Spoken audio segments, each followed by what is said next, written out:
Hello, Recovery fam. Welcome back to the Unashamed Recovery podcast, where we believe there is healing in the story of our scars and that it is okay to not be okay. It is our mission to break the shame and stigma of addiction in recovery by sharing real stories of real addiction from real people in real recovery and real sobriety. We share stories straight out the pit, stories of hope. I'm your host, Josh. I'm your co-host, Drew. And I put the fun in dysfunctional. I'm Palmer. And roll that intro. The Unashamed Recovery Podcast. That's how it's done. The Unashamed Recovery Podcast.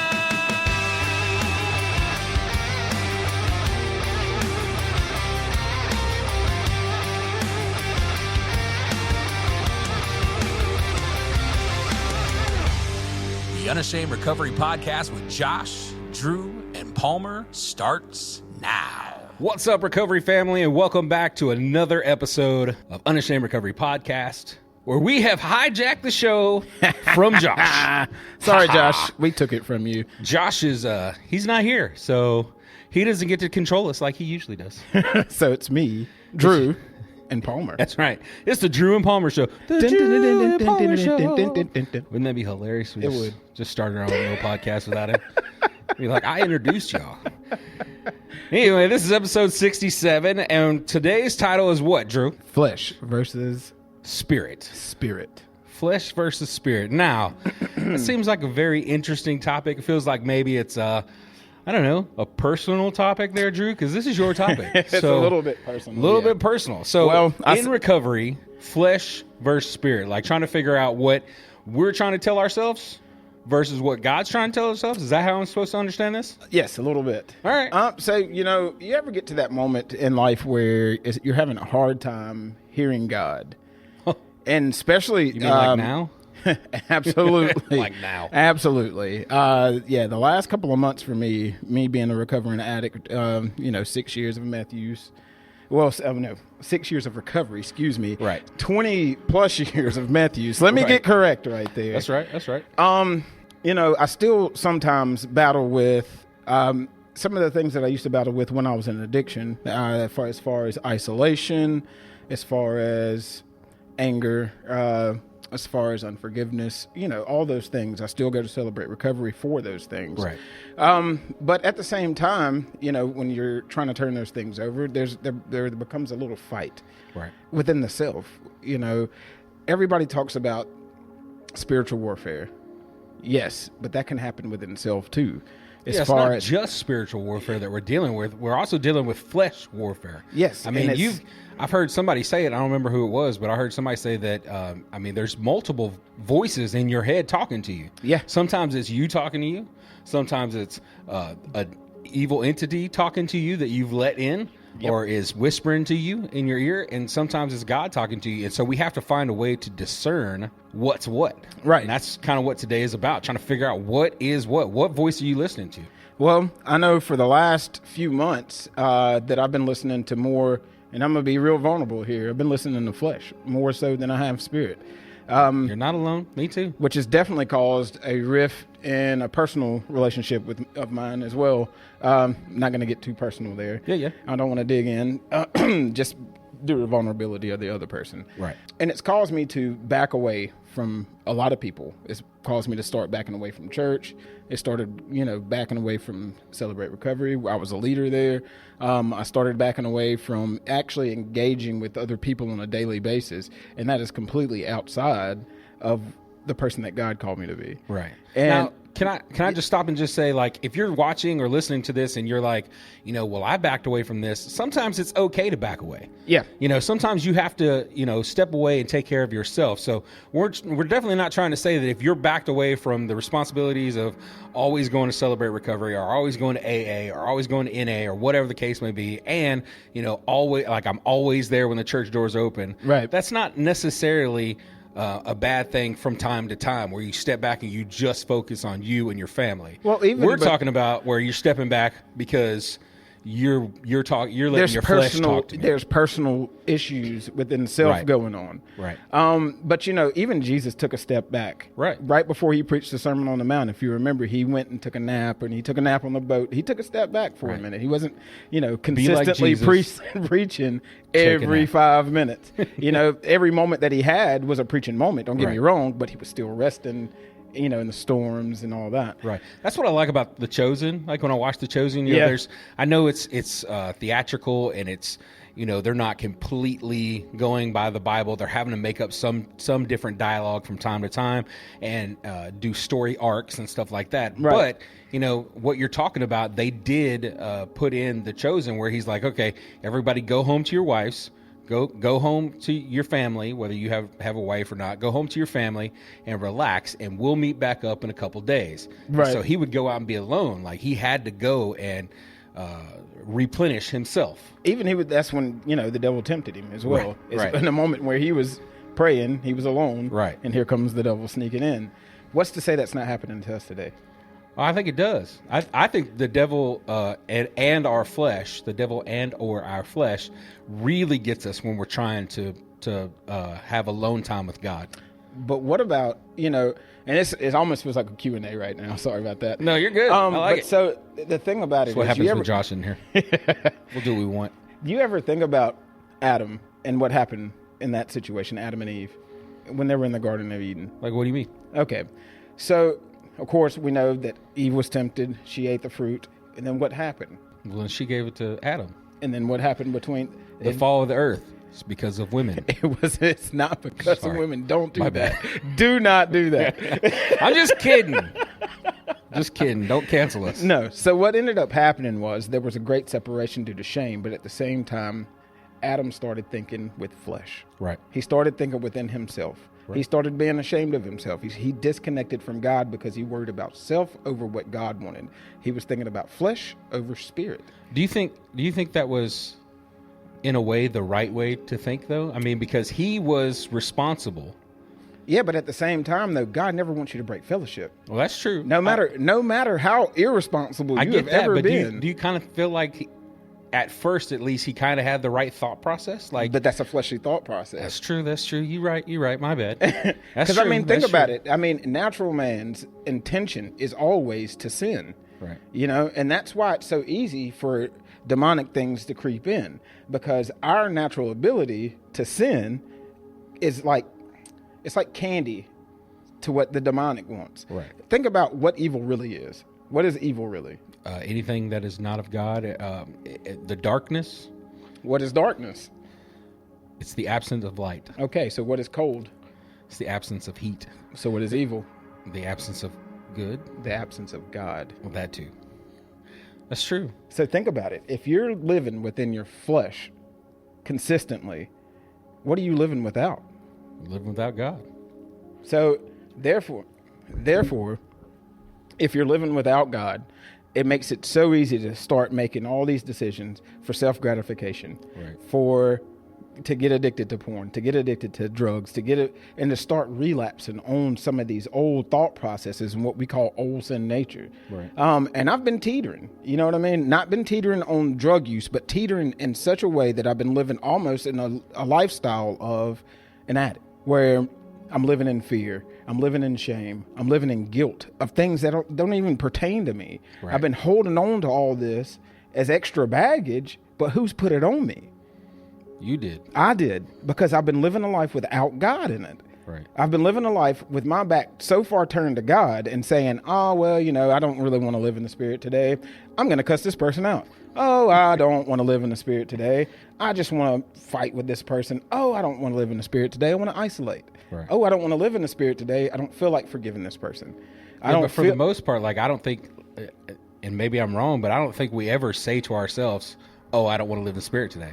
Yeah, it's but kind of just I'm not going to do it. But how many times do we make these choices? Oh, I agree. But what I'm saying is, I don't want anybody to be like, well, I don't ever wake up and say, I don't want to live in the Spirit today. Yeah, we know you're probably not thinking that. You're probably not going, you know what, today, not going to live in the Spirit, not going to do it. But your actions actually are saying that. I'm just pointing out the I obvious know. where I don't think Drew's waking up in the morning going, you know what? Today, I'm choosing God, evil today. I'm choosing evil. I'm choosing life without God. But think about this. Every time that we get up and we don't pray, what are we choosing? Oh yeah, we're choosing Every us. time that we don't open our Bibles, what are we choosing? Choosing us.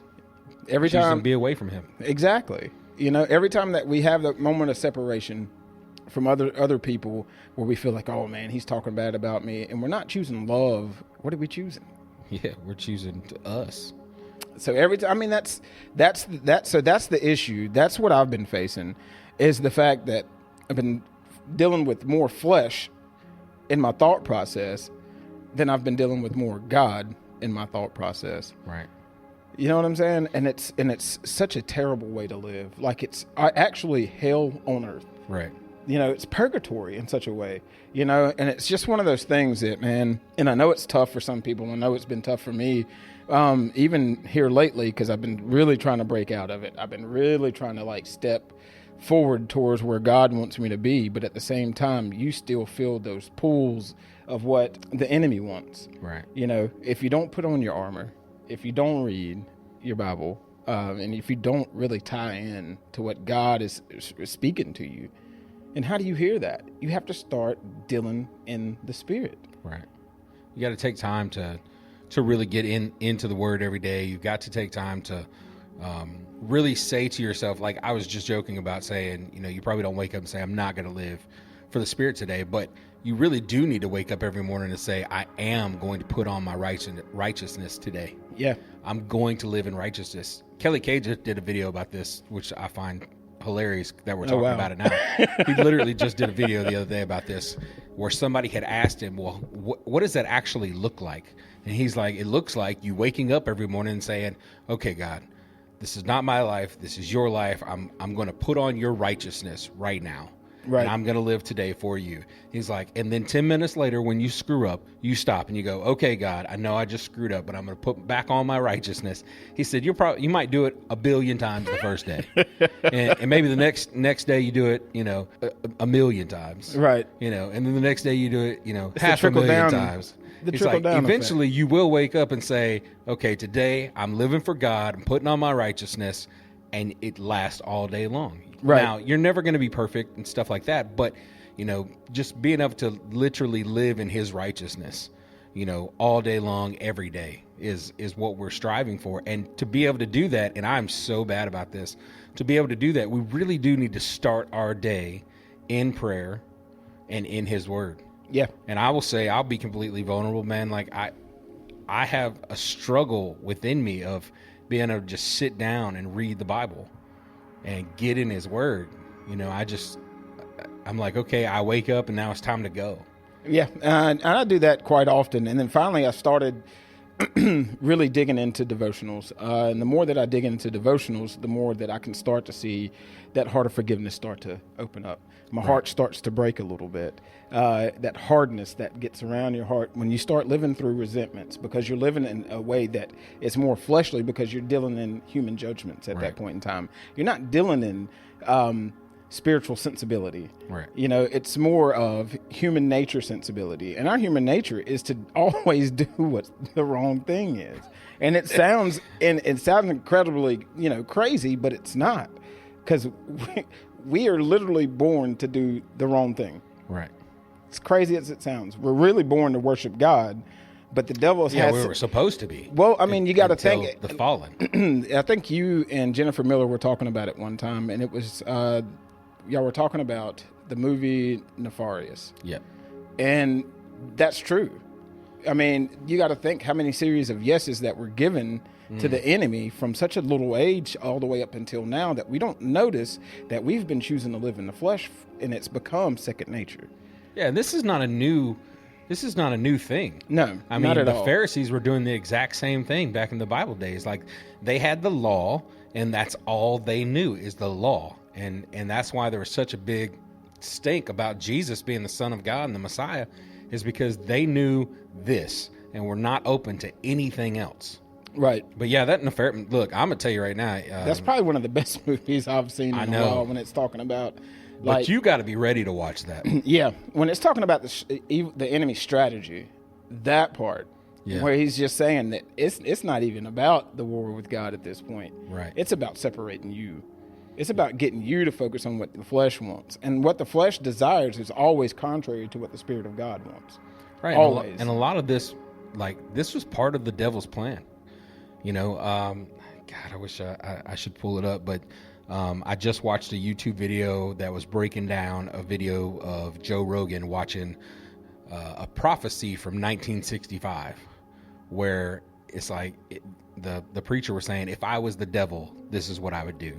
Talking about, you know, I would convince them that God isn't real. I'd convince them that, you know, sex is okay. I'd convince them to take God out of the court system, and then I'd convince them to take God out of the school. This is in 1965. Right. This pastor is prophesying this. Like, if I was the devil, this is what I would do. And now it's happening. And now it's happening word for word. But you notice every since that God's being taken out of the schools, you have more school shootings. I know. There's more evil because what is evil? That's right. It's The absence of God. Man, I wish more people would just open their eyes. But when I say, okay, I just said that out loud, and I had the thought in my head immediately. Like, there are so many people opening their eyes today. Yeah, absolutely. You know, especially in the recovery world. I mean, you got people that look like me, Right. covered in tattoos, sometimes on their face. Yep. Which is crazy. And it's crazy why God calls these people.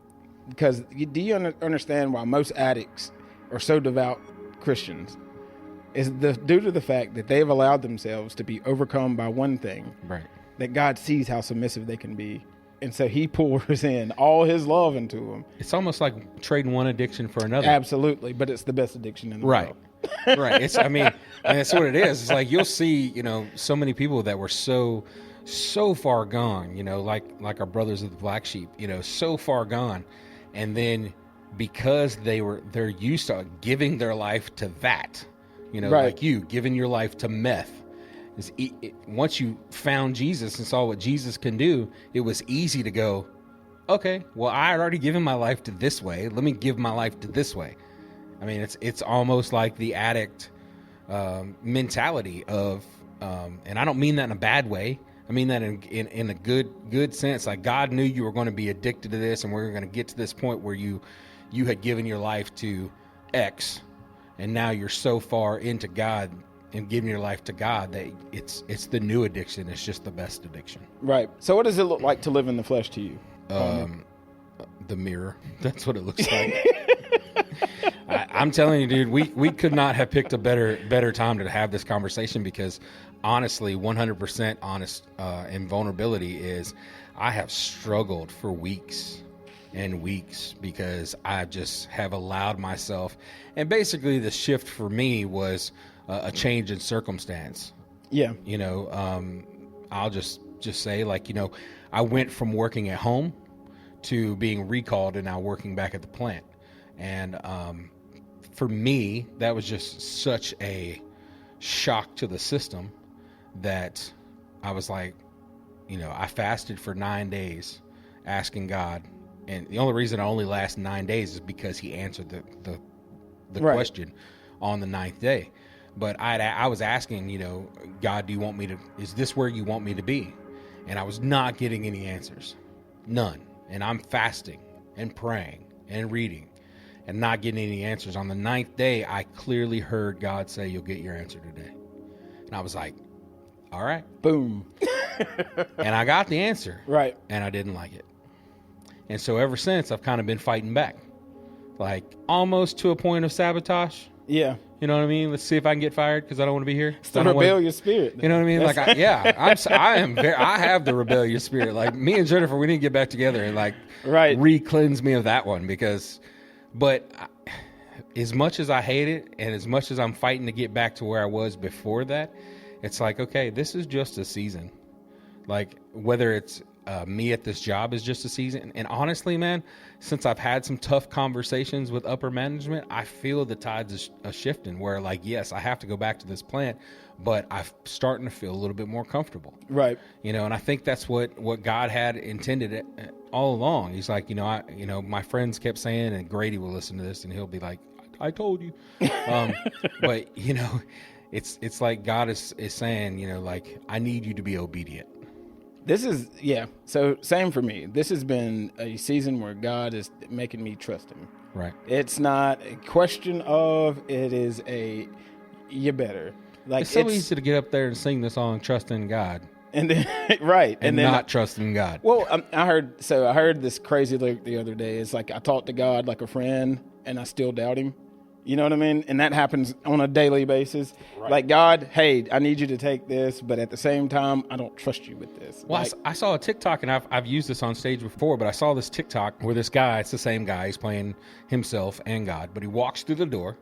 He's like, "Hey, God, I got some stuff I need to give you." And like, he takes off 2 or 3 bags, right? And he lays it at God's feet, and God's like, "Thanks. You know, this is literally what I sent my son for." You know, he's like, "Well, thank you, Jesus. You know, I'm going to give these to you, and man, it's such a weight off me, man. I can't express how much I just appreciate you taking that." And he goes on, and then he goes, "Okay, God, I'll see you later." And he picks up one of the bags and goes go out the door. And God's like, "Whoa, whoa, whoa. Where are you going with this?" I thought you were giving all this to me." And he was like, "Well, I can take care of this one. I'll carry this one." He's like, "No, you're not supposed to." He's like, "No, I got it." He walks out the door with one of the backpacks. That is so us every day. Every day. Every single day. It's like, I want to give this to God. I want to, like, but you know, one of the things like we were going to have, and we'll eventually do it, we were going to have a conversation with Jennifer before this one. Yep. And we just couldn't make it happen before this episode. But one of the things I want to talk about is like, what does that really look like? Because sometimes I struggle with that. What, surrendering? Yeah, like just giving it to God. Sometimes like I just can't. Like I don't know.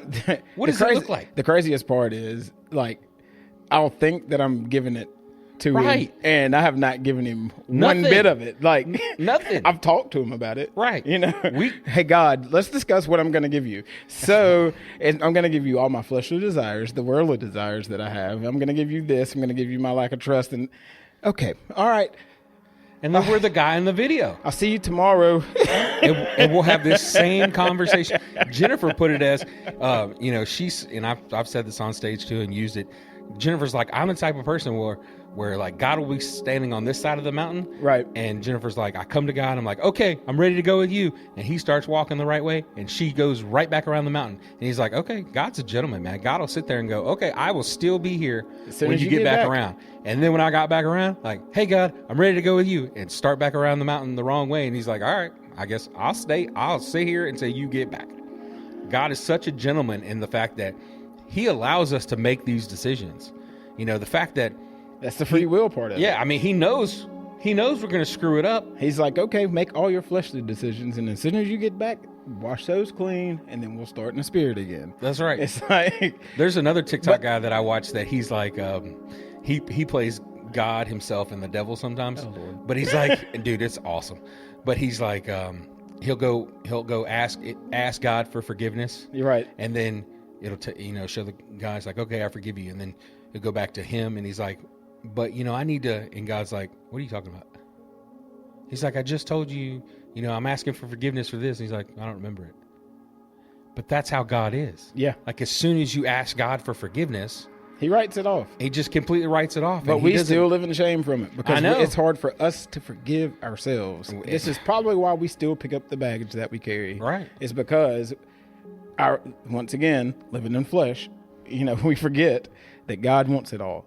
Yeah. You know, so we live in the shame, and we're just like, God probably looked at this and gave it right back, so I'm going to just keep carrying it. You know what I mean? I know, that's such a weird thought, like, because we've been trained so well to know that God's not going to look at us that way anymore. But we still allow it to happen. It's a thought that just creeps in. It's an intrusive thought, which is why we should take captive of our thoughts. Yeah, what does that look like, too? Because sometimes I struggle with that, too. Like, I know what it looks like. It's catching as soon as you have that thought, you're supposed to go, okay, no. I denounce that. I do not believe that. Right. But man, I'm so bad. It'll be like 5, 6, 7 It's like thoughts a cognitive worship thing. Yeah. Where you're thinking it through.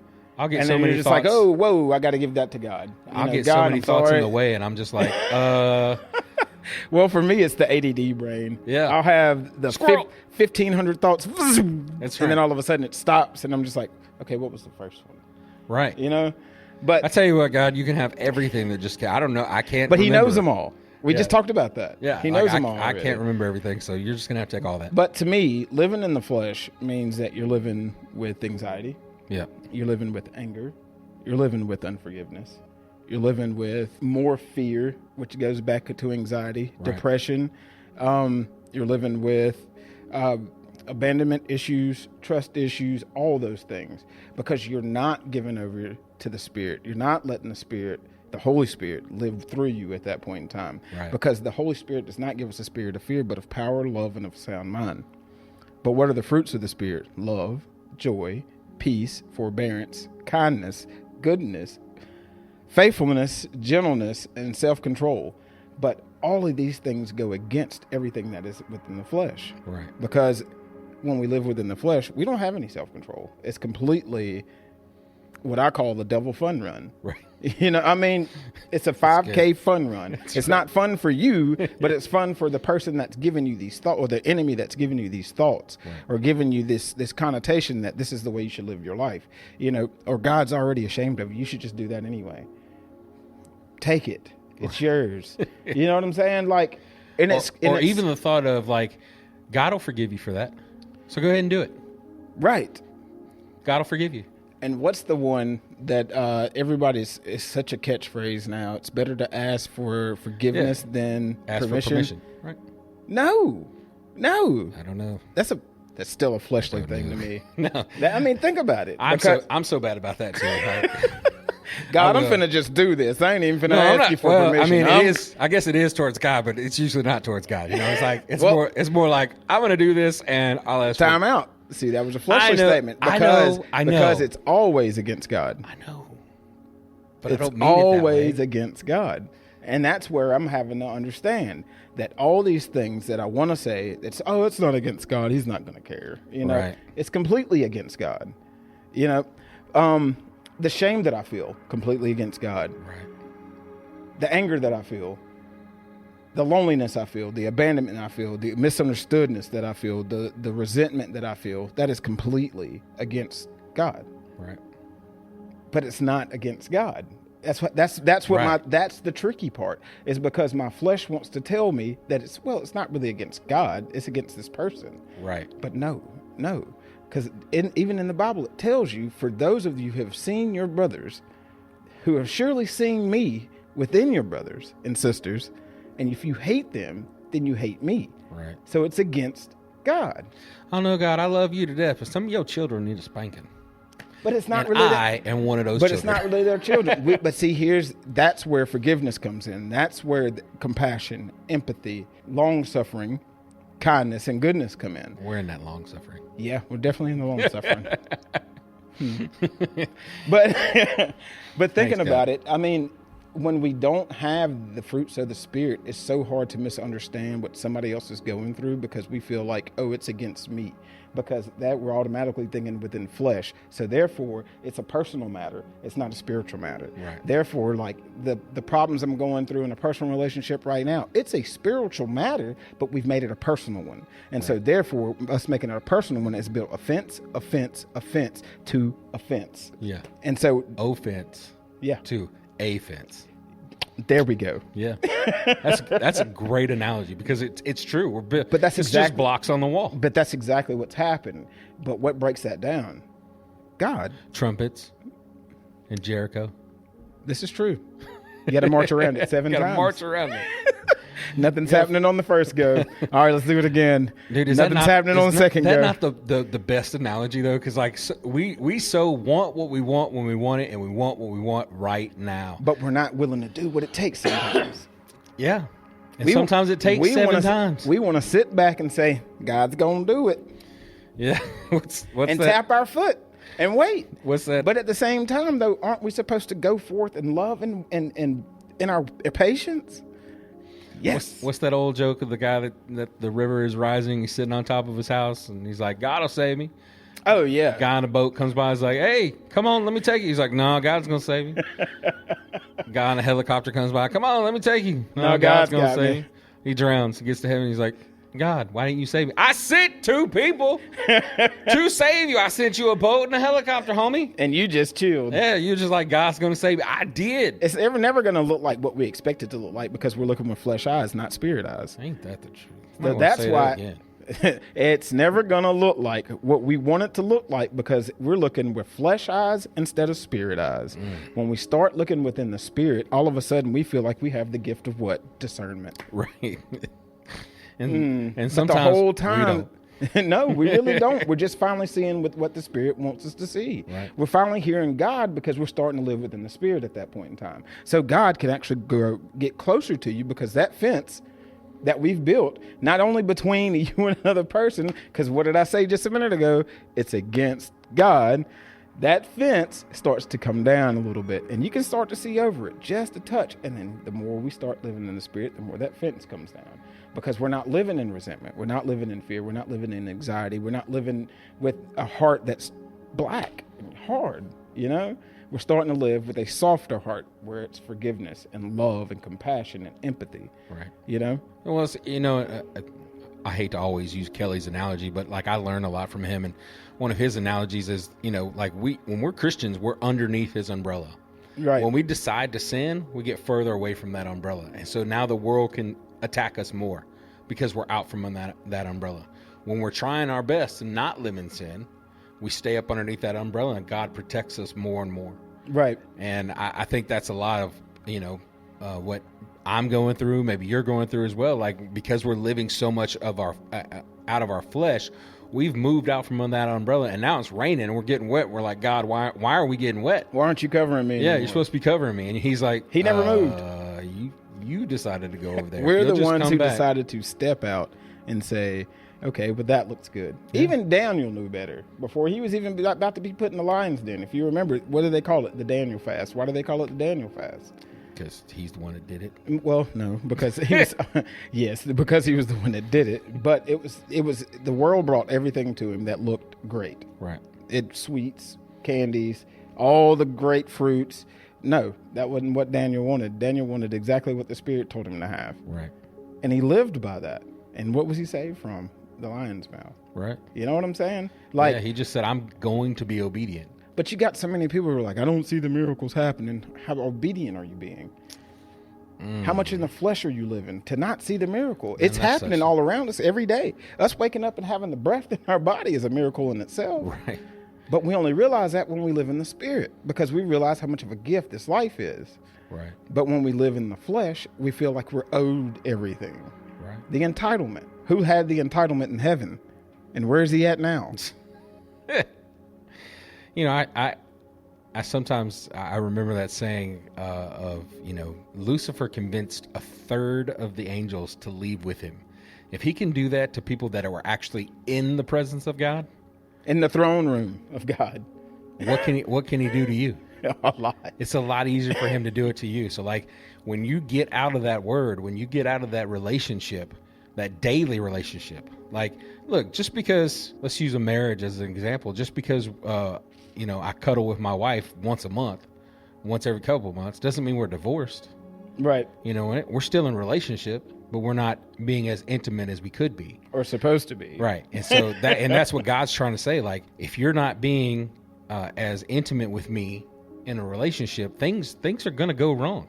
Right. Look, we live in a fallen world, so things are going to go wrong from time to time anyway. But things are really going to start to go wrong when we do not live in that spirit, when we do not live in that relationship with him. So I think that's a good spot where we can just stop. Let's give some love to the sponsors. We're going to take a small break. We'll be right back. Unashamed Recovery Podcast is heard around the world in over 42 countries, including over 780 cities, right here in the United States. People all around the world are hearing the message of the hope of recovery from addiction, and that's because of listeners just like you who donate, but also because of our local sponsors. Sponsors like D's Automotive in Meridian, Mississippi, serving the East Central Mississippi and West Alabama areas for over 42 years. D's is a name you can trust when it comes to your vehicle for all your complete car needs and service and towing and car unlocks. That's D's Automotive.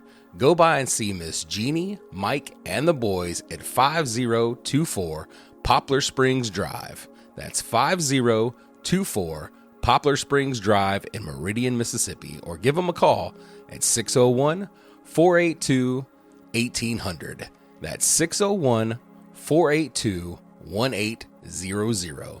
And tell them that Josh, Drew, and Palmer sent you. Now back to your normally scheduled programming right here on the Unashamed Recovery Podcast. And we're back, and we were just talking about how we have to live in a deep relationship with God, an intimate relationship with God, if we want to not be rained on, not be not build the fence from our offenses. It's easier, like we were saying, just to kind of recap, it's easier to be offended in this life when we're living from our flesh point of view, you know. I think, and another thing I think I would like to just kind of point out is, you know, one of the fruits of the Spirit is joy. Yep. And I think too many people, and I've said this before, but I think too many people try to make joy and happiness the same thing. And that's not necessarily the case. You can find happiness in your own flesh. I was very happy. You struck gold right there. I was very happy going around having sex with multiple women. Right. You know what I mean? Living my life being addicted to sex. I was very happy. But that's not joy. That's But happy. I was not joyful at all, because that happiness only lasted however long the intimacy lasted. Right. And once that person was gone, or however long, here you go, we'll take it away. Part of my story is about being a rock star, right? I was extremely happy on stage. But off the stage. But off the stage, especially when I was not in a relationship, off the stage, I was the most lonely I've ever been, because you would go from a complete high to a complete low. So the basis for happy is happenstance. That means something has to happen in order for you to feel joy or happiness. Right. Joy is different. It is a fruit of the Spirit, but it comes from loving Jesus first, others next, yourself last. Yeah, man, Paul was a hardcore dude. Like, I don't know that I could have joy in prison. I don't. I just... He wasn't thinking about himself. I know, That's why he wrote so many letters to the churches, is because he was more worried about somebody else's salvation That is a great point. than he was worried about his own. He knew he was okay. Right. So he was finding joy in making sure that the churches were okay, that the people were okay, that the Romans, you know, he was turning people over left and right. Why wouldn't you feel joy there? You know, when you have, at the end of your concerts, do you ever have an altar call? Yeah, all the time. When people come up, do you not feel joyful after? I do. It's never about the show. No. It's about what happens after. Right.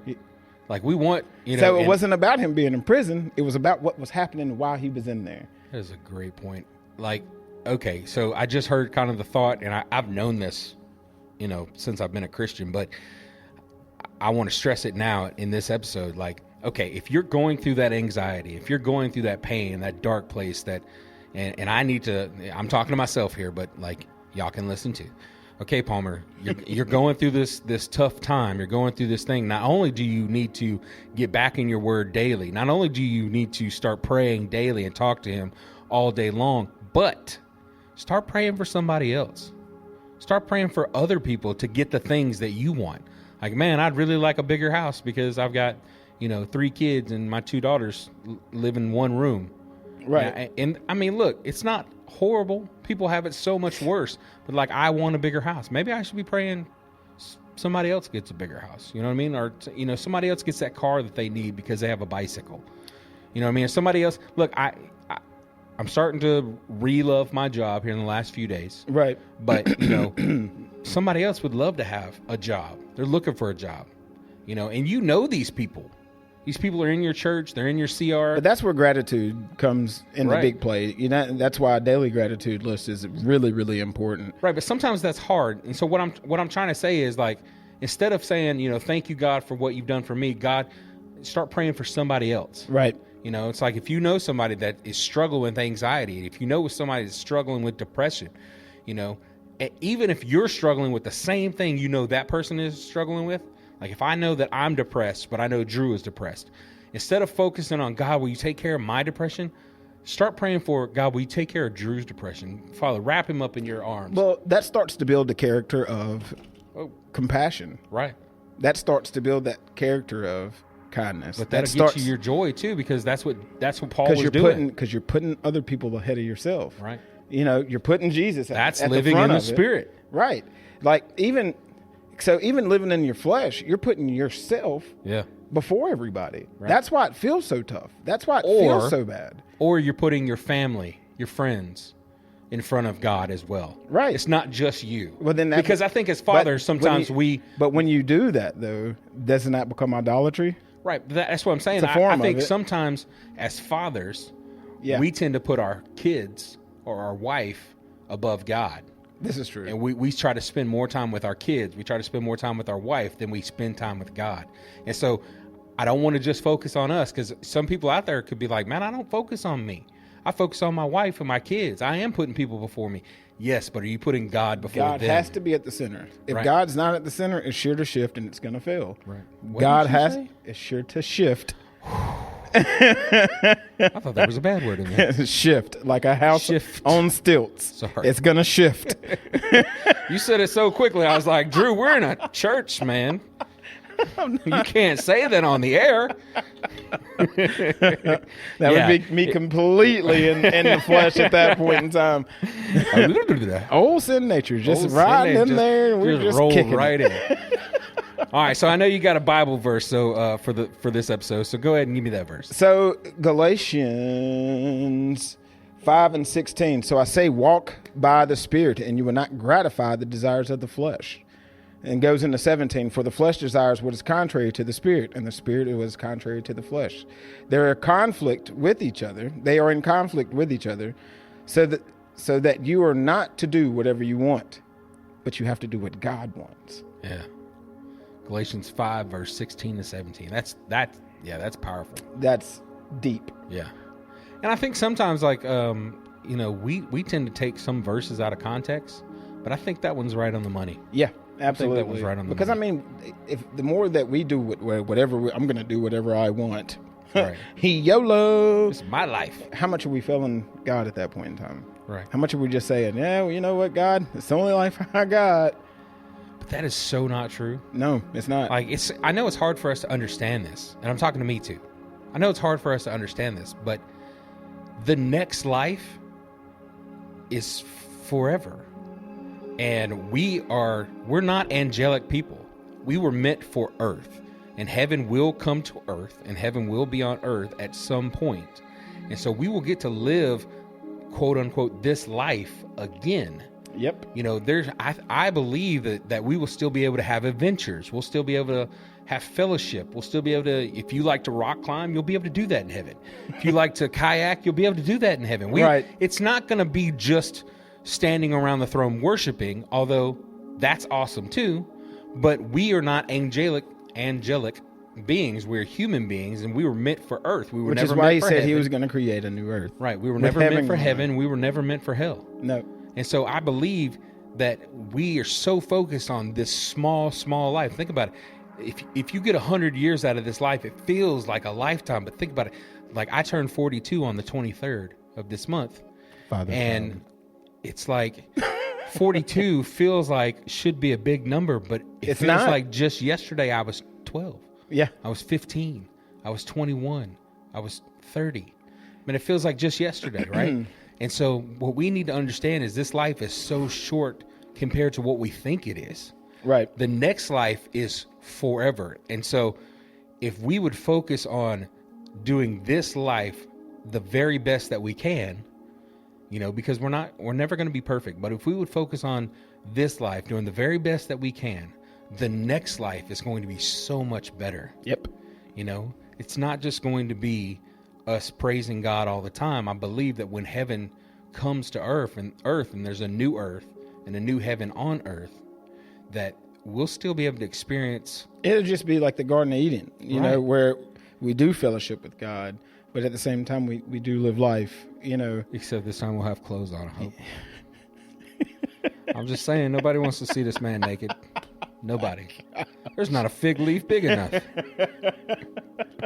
Hey, God, can I get a fig leaf with suspenders, please? So I was going to say this, though, about soul and spirit. Those are two separate things. Right. Our spirit belongs to the Holy Spirit, belongs to God. Right. Our soul carries some of the hurts of life. Right. Like The memories. Well, yeah. And so what the crazy part is, and this is where I've had, and I had this thought on the way up here, as far as when we're talking about spirit versus flesh. The soul is part of flesh. I hate to say it like that, but it is. You know, that's why our soul rests here before we ever see heaven. You know, a lot of people are like, oh, well, they're going up to heaven. But if we clearly read in the Bible, it states our souls rest here until the coming of the Lord. Right. So, but why do they rest here? Because it's still flesh. It's not able to see the gates of heaven, Right. like everybody thinks. Just something I've come to understand. But what does our soul carry? It carries every trauma, every joy, Right. from whatever age. You ever notice that, like, you'll see somebody completely sophisticated, and then somebody presses a button, and all of a sudden they get completely childish? Right. Do you know what I mean? Yeah. Like, this is somebody, like, it could be a doctor. They're completely professional most of the time, but somebody just strikes what we call a nerve. Right. But what if it's a past trauma from that age time of what, you know, say they were 6, when they experienced somebody talking really crazy to them, and they just kind of shut down and went within themselves. And what if somebody hits that button, they act like they're 6 again? Right. But if we start living in the spirit, that doesn't bother us. It's blocked. Well, that's a great thing about, you know, we have here, and I know these are other places as well, but that's a great thing about abiding free that Jennifer does, is because she takes you in from conception. You know, there are some demon spirits that are attached to us before we're even born. Right. Because our mothers and fathers. Right, through the bloodline. You know, but that's the great thing about those type of ministries. And I've heard about other like therapy sessions and stuff like that. So it's not just abiding free. It's not just religious experience. Like, I do believe there are, and I don't know. That was what you personally did, though.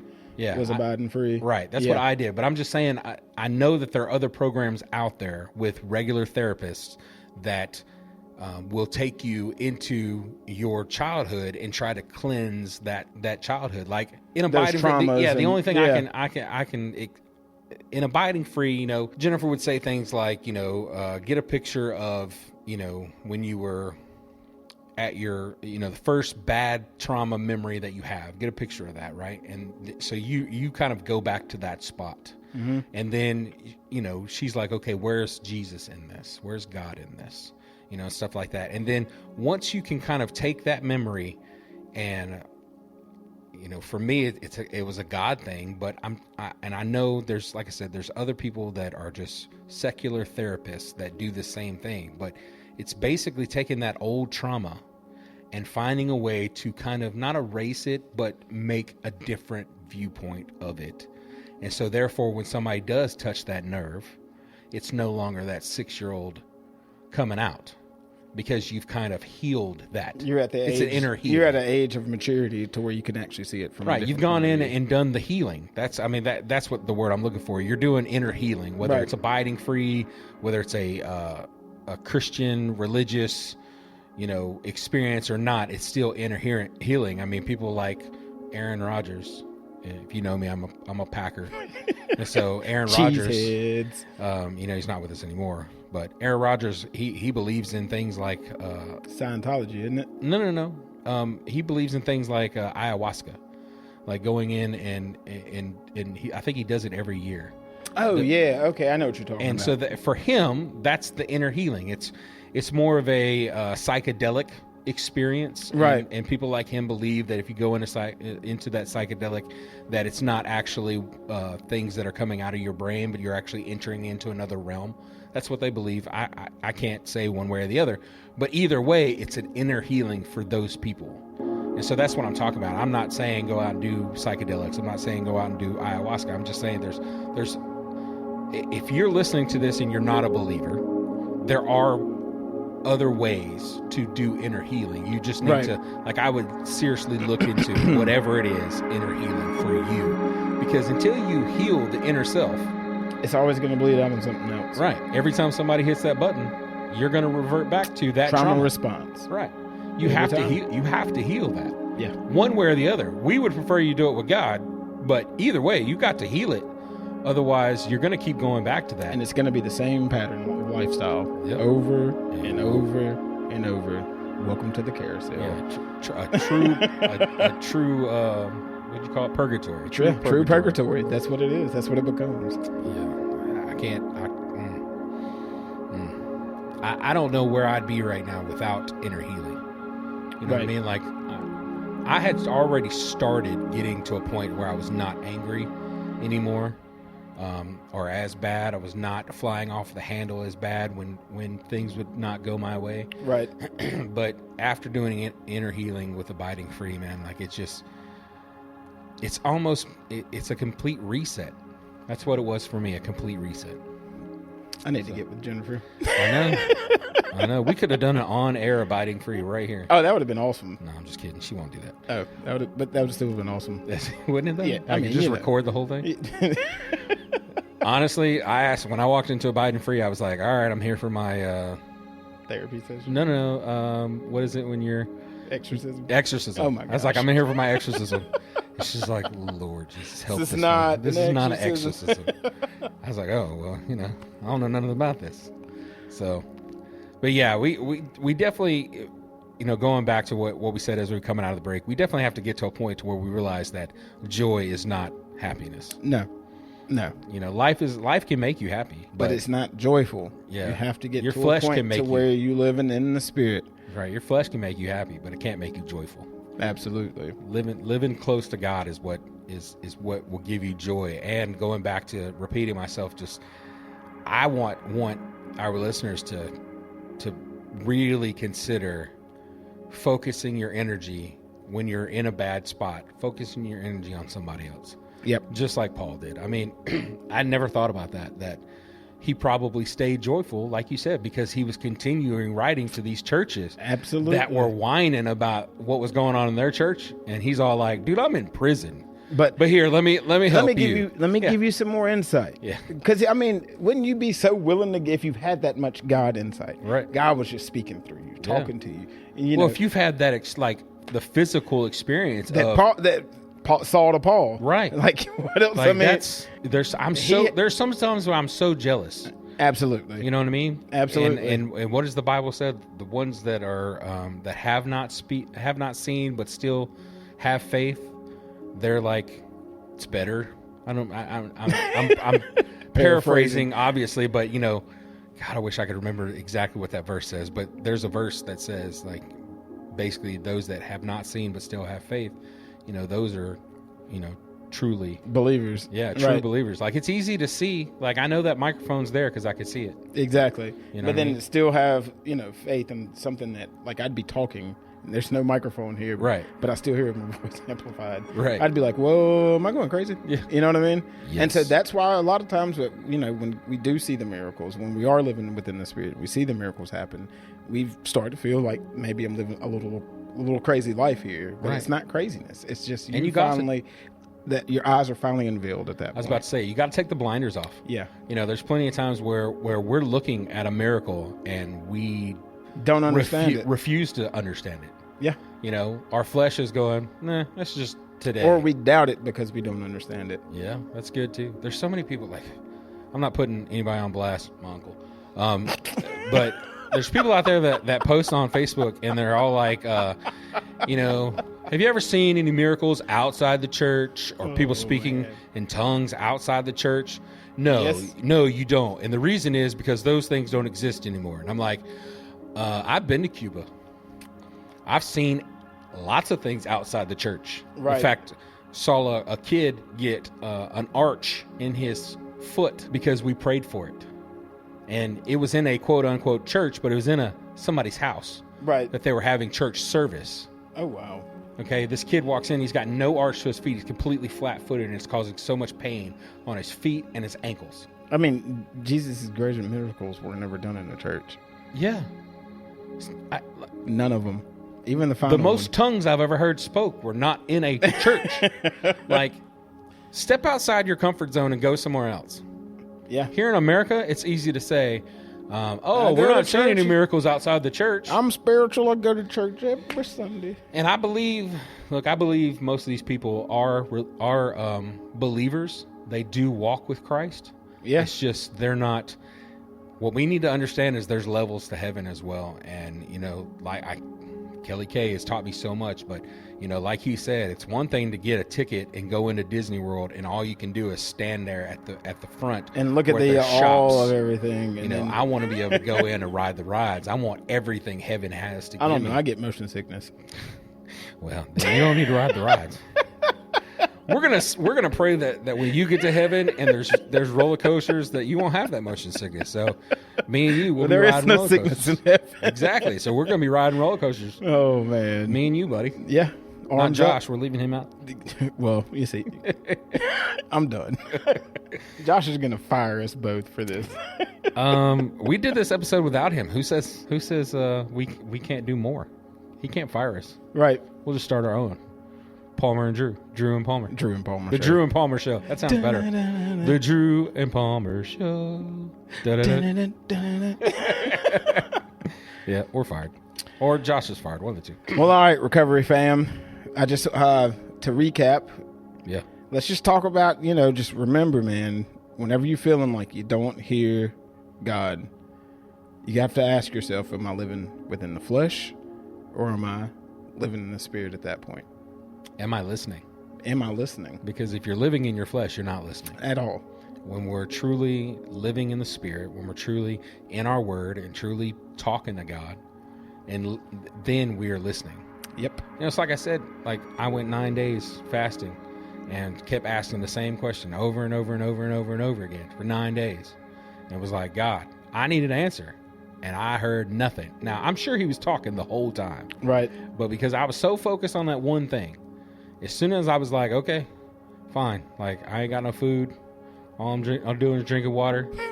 Trying to focus on you. He was like, you get your answer today. Right. But you have to be listening for that. You have to be paying attention. He's trying to talk to us every single day. We're just not listening. And if we're living in our flesh, we can't listen. We can't hear. It's like you got, Dre's, isolation headphones on. Right, the Beats by the Dre. Beats, that's it. This episode is brought to you by Beats by Dre. No, copyright infringement. It might be. Come on, Dre. Come on to the light side. But yeah, we have to be listening. Absolutely. That's the only thing I want to add to that is we have to be listening. So, recovery fam, go forth in the spirit today. Go forth in the spirit and go back and read those verses. Galatians 5, verses 16 and 17. Yep. Reflect on those verses. Meditate on those verses. Let it truly speak to you that you can't live for you. You have to live for him. And if you want to know what if you want to go back and look up what the fruits of the spirit are, it's Galatians 5 and 22. Galatians 5, verse 22. Yep. Yeah, I was going to ask that because I think Corinthians has some of them. Mm-hmm. But yeah, that's awesome. Thank you. Yep. Galatians 5, verses 22. And once again, Paul's talking to who in that? The churches. That's right. He's talking about joy. That's all he ever did. He talked to them, told them to quit whining. Y'all quit whining. You ain't got it bad. I'm over here in prison. In Rome. I'm attached to somebody. And I mean, imagine what Jesus went through in Rome. So I mean, it wasn't a cakewalk. Paul talked about how bad he was beaten. He was still joyful. He was still celebrating every tribulation that he went through. That's living in pure spirit at that point. That is pure spirit. That is something I think all of us should strive for every single day. This is not our life. If you've given your life to Christ, this is not your life anymore. This is his life. And we are meant to, heaven starts the day you give your life to Christ. It does not start the day you die. Yep. Heaven starts the day you gave your life to Christ. And all we're supposed to be doing is trying to get people to the kingdom. Like, get the blinders off of everybody that's living in that flesh. Serve. That's another thing we should point out real quick too. Not only pray for people, but go serve people. Yep. If you'll serve somebody else, you will see after a while if you're doing it for the right reasons. You're not purity of heart, not just because you're Yeah. like, if I serve this person, I'm gonna get my blessing. That's right. Yeah, you can't. No, that's not how it works. That's a fleshly desire. That's right. If you're serving for the right reasons, I promise you, God's going to bless you in so many ways. But if you go into it going, okay, God's going to bless me because I'm serving, you ain't getting that. There's going to be an issue. Yeah, big issue. Well, guys, we sure appreciate you hanging out with us today. We are real sorry that Josh couldn't be here for the conversation. Even though we joke about it, we do miss him. Yeah, we miss you, Josh. We hope you like this episode and don't fire us for this. But Yeah, we love y'all so much, and we thank y'all for hanging out with us, and we'll see y'all on the next episode. See ya! See ya. Thank you for tuning in to today's episode of Unashamed Recovery Podcast. I hope that you have found it helpful, and I hope that you have found it encouraging. Want more recovery content? Visit our brand new website, unashamedrecovery.com, for our new sobriety and recovery themed blogs to take you deeper into your sobriety and recovery journeys. That's where you'll also find all the links to our social media. There you can even donate to the show to help us reach more people still lost in the darkness of addiction. Also, check out more amazing recovery podcasts over at Take 12 Recovery Radio Recovery Podcast Network. The link is in the show notes as well as under the partners page on the new website. That is all for this episode. Remember to stay sober and above all else to keep 12th stepping as you stay Unashamed! We love you.